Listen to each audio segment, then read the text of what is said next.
Friends, welcome to my channel. ஒரே டிஷ்ஷில் எல்லா விதமான நியூட்ரிஷனும் இருக்க மாதிரியான கட்லெட் தான் நம்ம இப்போ செய்ய போகிறோம்.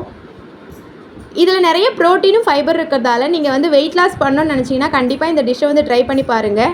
இது வந்து அதிகமாக ஆயிலும் வந்து கன்சியூம் பண்ணாது. பசங்களுக்கு வந்து நீங்கள் ஸ்கூலுக்கு ஸ்நாக்ஸாகவும் கொடுத்து அனுப்பலாம். இது ரொம்ப கிறிஸ்பியாகவும் ரொம்ப காரமாக இல்லாதால பசங்க இது ரொம்ப லைக் பண்ணி சாப்பிடுவாங்க. ஓகே ஃப்ரெண்ட்ஸ், இப்போ இது எப்படி செய்யலான்றதை பார்க்கலாம். இதுக்கு தேவையான பொருள் ஓட்ஸ் வந்து ஒரு 5 ஸ்பூன் எடுத்துக்கோங்க. இதை மிக்ஸி ஜாரில் போட்டு அரைச்சிக்கோங்க கொரப்பாக. அதுக்கப்புறம் நான் ஊற வச்ச சோயா எடுத்துக்கிறேன். பட்டாணி நான் நைட்டே ஊற வச்சுட்டேன். காலையில் அதை வேக வச்சு பட்டாணியும் சோயாவையும் ஒரு மிக்ஸி ஜாரில் போட்டு அது கூட 2 பச்சை மிளகா 2 துண்டு இஞ்சியை கலந்து ஒரு கொரப்பாக அரைச்சிக்கிறேன். இது கூட தேவையான காய்கறிலாம் கலந்துக்கலாம். நான் வந்து கோஸு, வெங்காயம், கேரட்டை இது கூட பொடி பொடியாக கட் பண்ணி கலந்துக்கிறேன். நீங்கள் இன்னும் நிறைய ஆட் பண்ணுறதா இருந்தாலும் ஆட் பண்ணிக்கலாம். டேஸ்ட்டாக தான் இருக்கும். இது கூட வந்து 2 ஸ்பூன் கார்ன்ஃப்ளவர் மாவு, 2 ஸ்பூன் கடல மாவு, 2 ஸ்பூன் ப்ரெட்டை வந்து நான் பொடி பண்ணி வச்சுருக்கேன். அதையும் இது கூட கலந்துக்கிறேன்.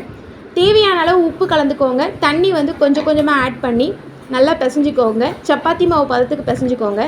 பிசைஞ்சிக்கிட்டு இதை வந்து உருண்டை ஷேப்பில் வந்து உருண்டை பண்ணிக்கோங்க. உருண்டை பண்ணிவிட்டு உள்ளங்கையில் வச்சு தட்டிக்கோங்க.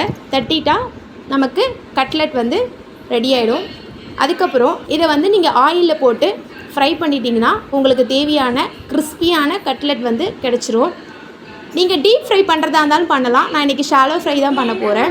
கொஞ்சமாக ஆயில் ஊற்றி நான் வந்து இந்த கட்லெட்லாம் அதில் வச்சு திருப்பி போட்டு ஒரு 5 மினிட்ஸ்க்கு குக் பண்ணி எடுத்துக்க போகிறேன். நல்லா செவரட்டும், 2 பக்கமும் நல்லா செவரட்டும். திருப்பி போட்டுக்கோங்க.